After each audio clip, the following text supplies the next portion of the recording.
get that right one of these weeks. This week we're talking about peace. And it's interesting that follows the opening discussion of hope is the discussion of peace. What it means to be at peace, what peace means to us in this Advent season. And it's especially interesting given the Christmas story itself, given the story of the birth of Christ. It's interesting that one of the things that we choose to talk about out of this story is peace. Because as you read it, you don't get a particularly strong sense of peace. You don't get a strong sense of calm. You don't get a strong sense that everything's going great for these folks. In fact, there is a profound amount of craziness that happens in the Christmas story. It really, in a lot of ways, is the world's worst road trip. You say, oh, we're going home for the census. Okay, great. Also, your pregnant wife is going to go into labor, and there's not going to be a hotel room for you, so she's going to have a baby in a barn surrounded by animals, and the shepherds are going to come, and it's going to be really crazy. Woohoo! Vacation! Not so much for me. It doesn't sound that great. And so as we consider the story, we have to begin to adjust our definition or our perception of what peace is. You see, often we associate peace with calmness and stillness. And it's this thought that in order to be at peace, we must be still. And we must be calm. And we must be very zen and very calm and very content. And yet, if we understand that the story of Christmas and the story of Advent is also a story of peace, then maybe we have to start looking at things a little bit differently. In fact, if Jesus himself is going to be called the Prince of Peace, then maybe we have to adjust our definition. If we do that this morning, it's going to be in Matthew chapter 2. We're going to talk about the Magi visiting the Messiah. Let's talk about their story a little bit. Let's dive right in. Matthew 2 verse 1 says this: After Jesus was born in Bethlehem in Judea, during the time of King Herod, Magi from the east came to Jerusalem and asked, "Where is the one who has been born King of the Jews? We saw his star when it rose and have come to worship him." When King Herod heard this, he was disturbed, and all Jerusalem with him. When he had called together the people's chief priests and teachers of the law, he asked them where the Messiah was to be born. "In Bethlehem in Judea," they replied, "for this is what the prophet has written. But you, Bethlehem, in the land of Judea, are by no means least among the rulers of Judah. For out of you will come a ruler who will shepherd my people Israel." Then Herod called the Magi secretly and found out from them the exact time the star had appeared. He sent them to Bethlehem and said, Go and search carefully for the child. As soon as you find him, report to me so that I too may go and worship him. After they had heard their king, they went on their way, and the star they had seen when it rose went ahead of them until it stopped over the place where the child was. When they saw the star, they were overjoyed. On coming to the house, they saw the child with his mother Mary, and they bowed down and worshipped him. Then they opened their treasures and presented him with gifts of gold, frankincense, and myrrh. And having been warned in a dream to not go back to Herod, they returned to their country by another route. And so we see this interesting story. So Jesus is born, and we're aware of this part of the story. We're really familiar with this part of the story, away in a manger and the whatnot. So Jesus is born, and there is this star that appears, and these wise men who were more than likely involved in astronomy and probably astrology and these ideas of studying stars and being known as, the wisest, the most learned men in their community. They see this star and something has happened, and they associate it correctly with the ancient prophecy. They say, hey, we believe that this is what that means. A ruler is going to come out of Bethlehem. And so they go and tell Herod. Herod doesn't much care for this. Herod is a bit of an egomaniac. Herod is a bit power hungry. And so this idea that a ruler might come out of Bethlehem, that a ruler from Judea is going to come up, is real bad news for him.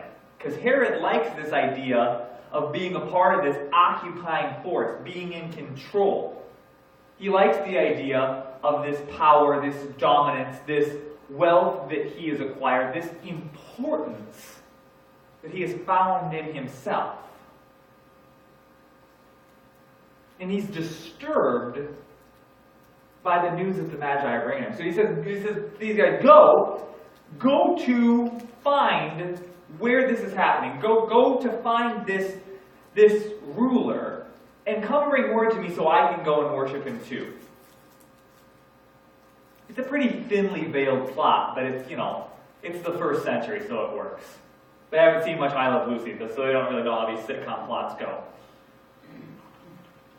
And so what happens is the Magi do this. They follow the star, and they go and find baby Jesus, and they bring him gold, frankincense, and myrrh, and they come to worship him. Then they have this dream, and it doesn't say whether one of them had this dream or all three of them had this dream. It says they should go back to Herod, and so they went back to their country by another route.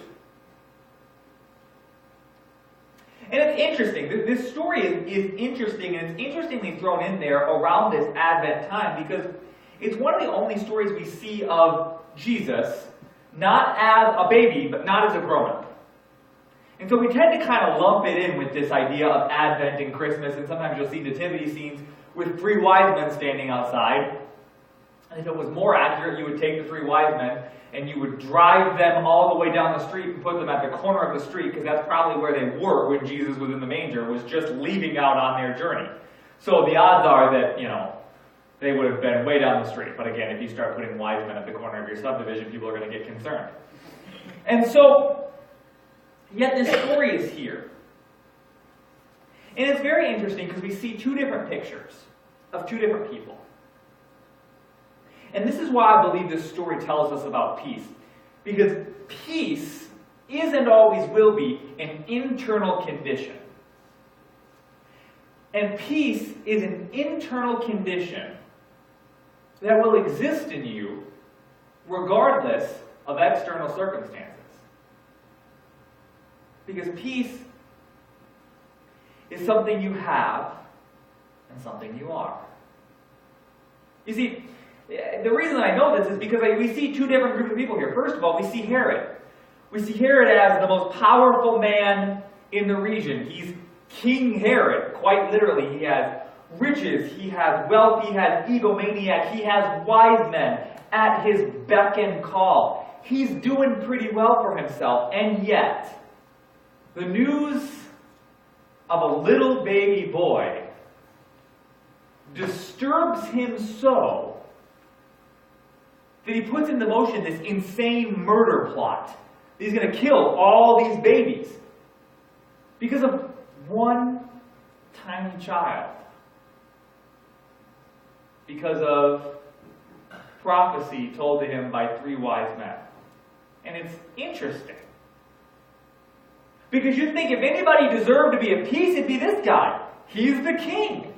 He's a ruler. He's got the power. He's got the wealth. He's got the riches. He's got what everybody dreams of. He's got the dream life. And yet, it is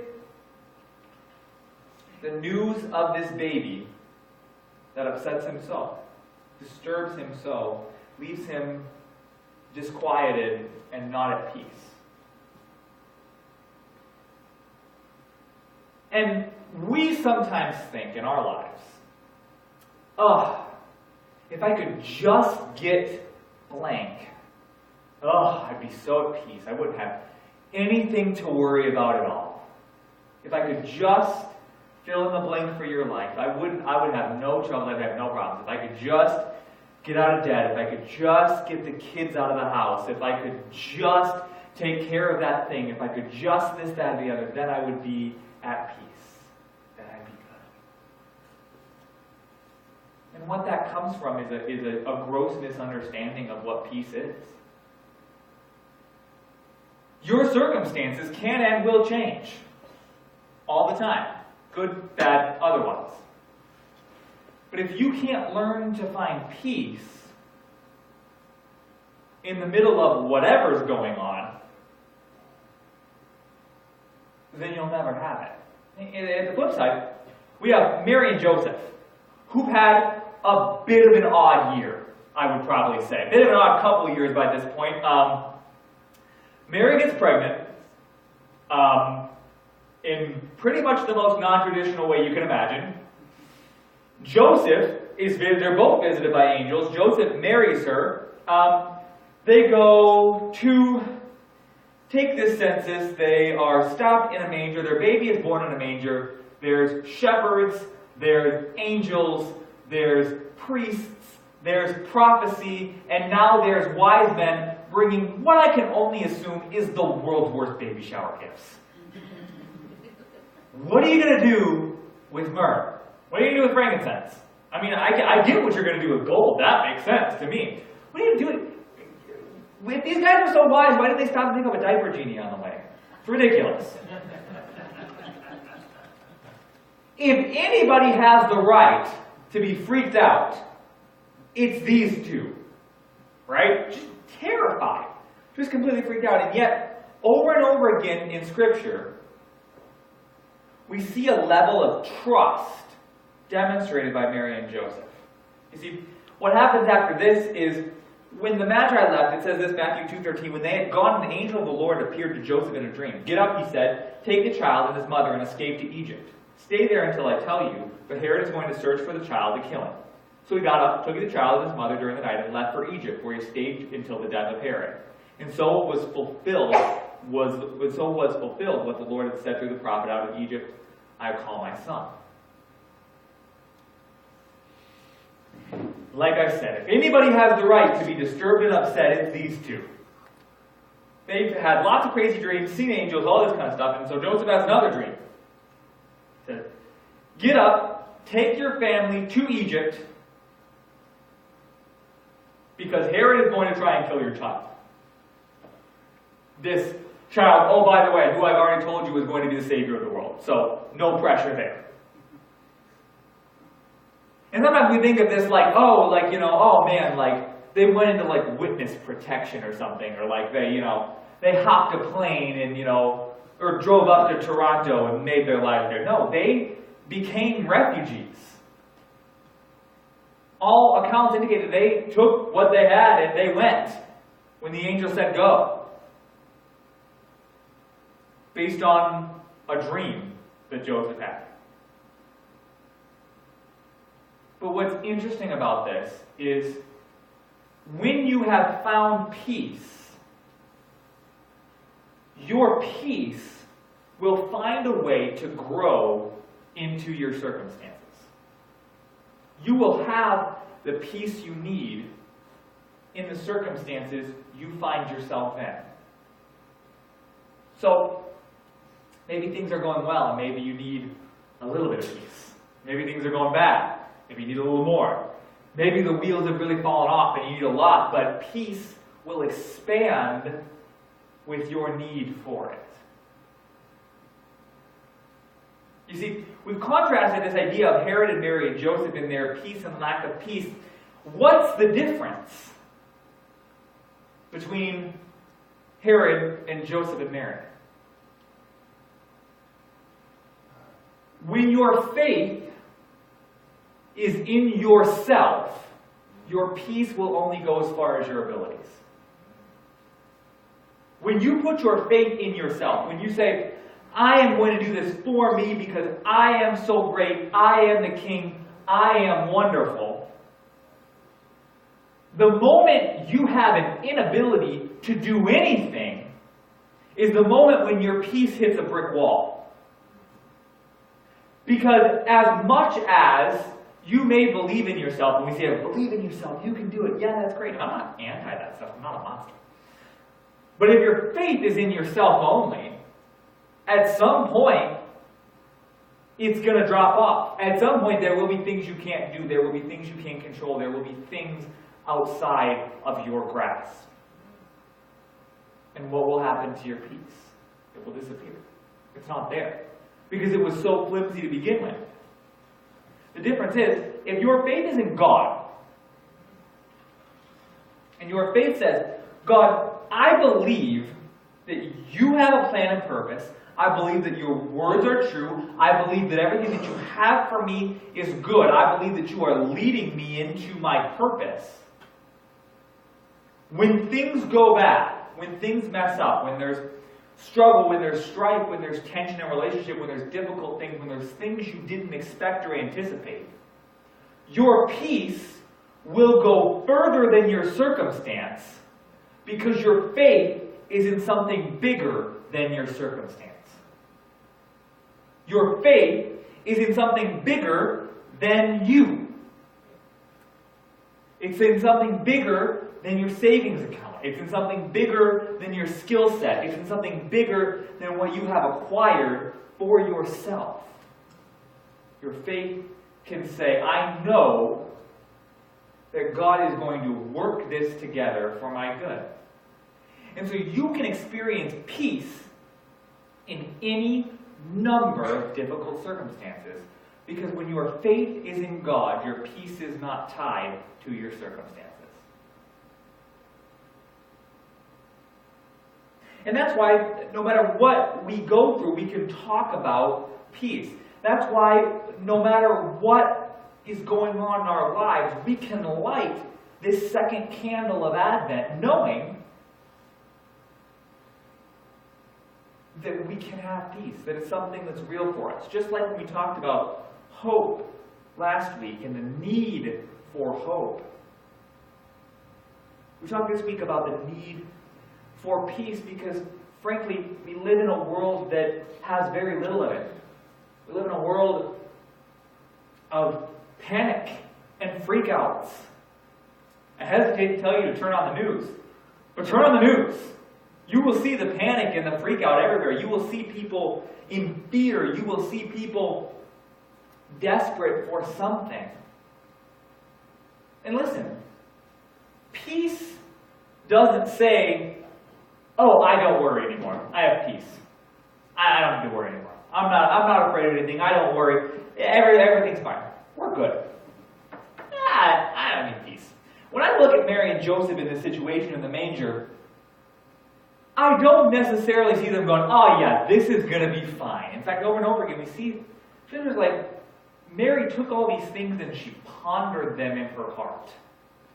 It doesn't mean Mary took all these things and flashed the double thumbs up and moved back to whatever she was doing. No. She thought about them and she considered them and she pondered them and I believe she wrestled with them and I believe that she thought about them and she really worked through them. But at the end of the day, she said, let it be to me as you have spoken. Lord, I want what you have for me.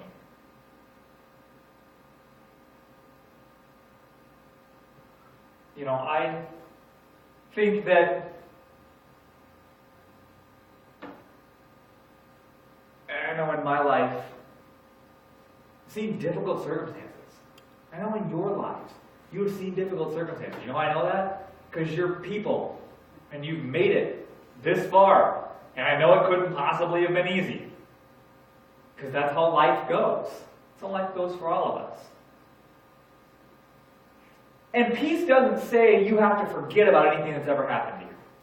Peace doesn't say you have to ignore the reality around you. See, this is again another place where we get messed up and we think in order to be at peace, I just have to put blinders on. I am at peace. I can walk around.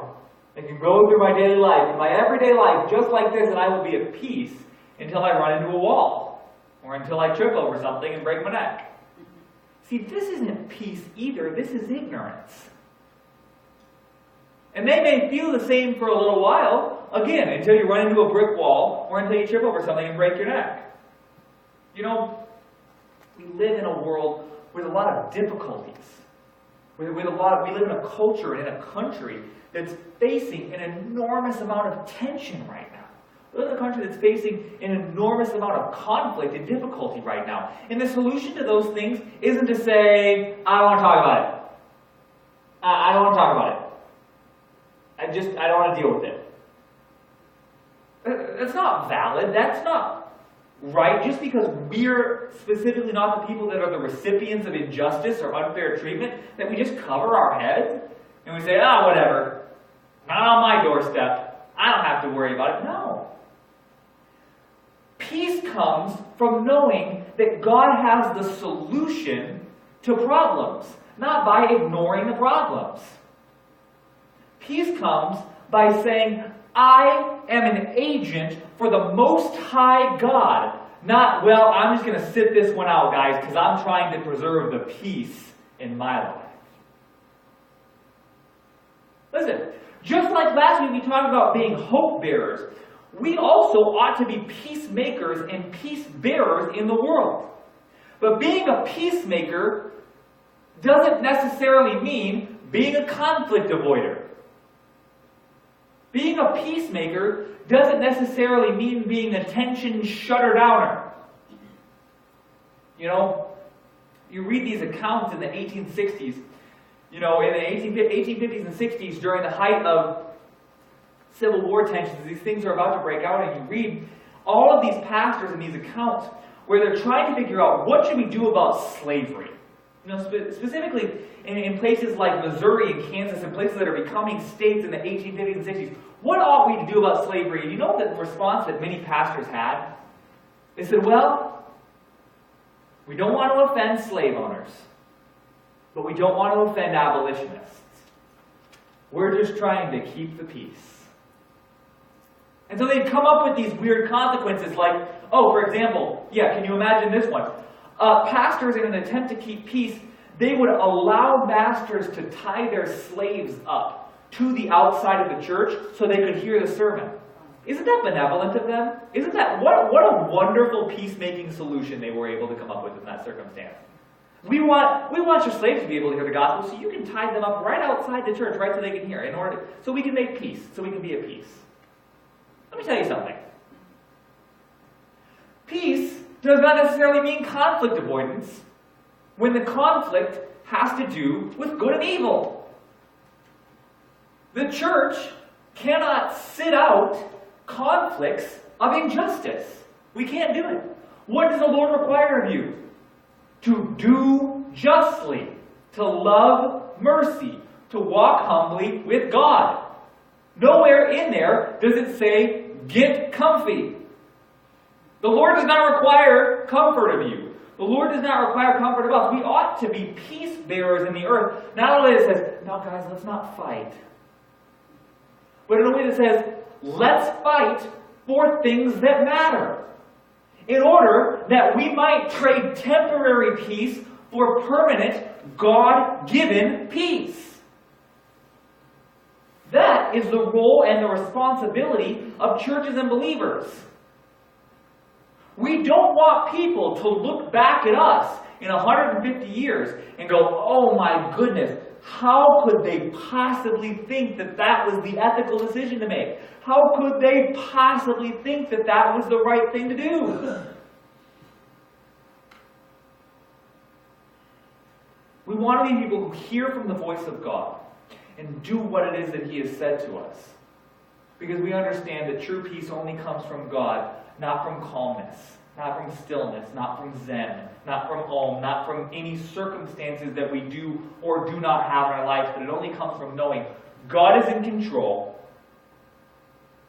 And no matter what my circumstances may be, whether I am in great shape or in bad shape, whether God says, pack up your whole family and go to a different country, I will still experience peace because I know in whom I believe. Many things about tomorrow I may not seem to understand, but I know who holds tomorrow and I know who holds my hand. It's an old song, but I still love it because it's true. That's the source of peace. Is not knowing what will happen tomorrow, but knowing who holds tomorrow. And as we go out into a dark and dying and desperate world, we say, Lord, let me bear your peace.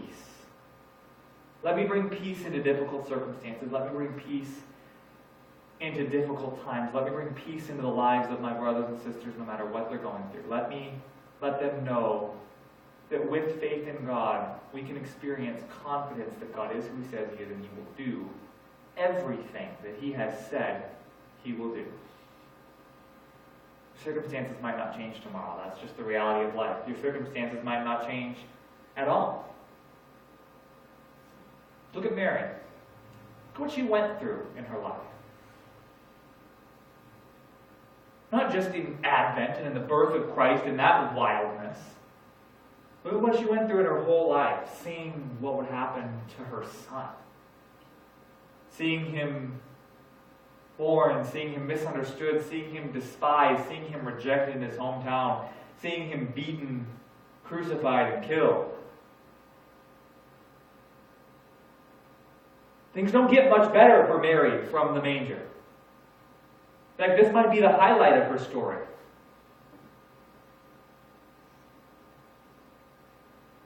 But she is there.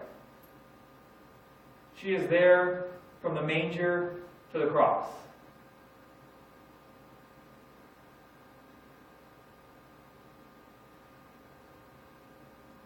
Because she knew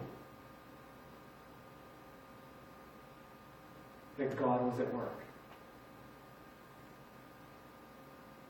And whether you are experiencing the joy of the manger or the sorrow of the cross, you can be at peace because God is at work in the middle of it all. We're going to take communion now.